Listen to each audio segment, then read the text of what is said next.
What compounds pose the least risk of virilization that will aid in fat loss during a bikini prep? So the only compounds that will put you at risk for virilization are your anabolics.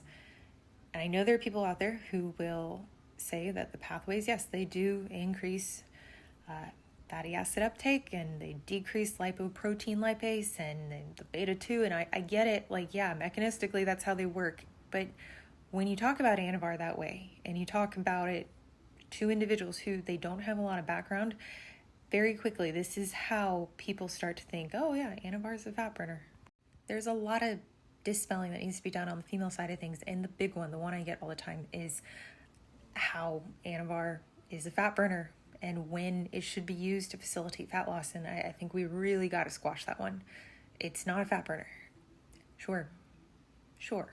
Fuck it, fine.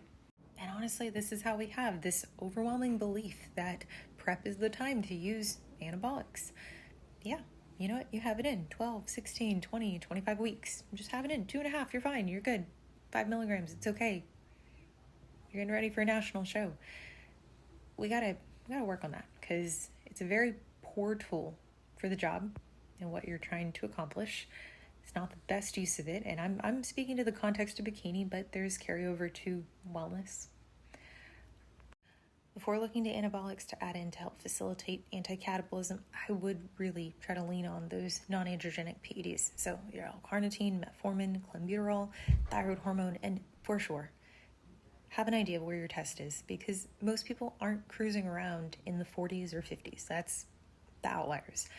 Most people, majority of people, are in a more suppressed state than they should be.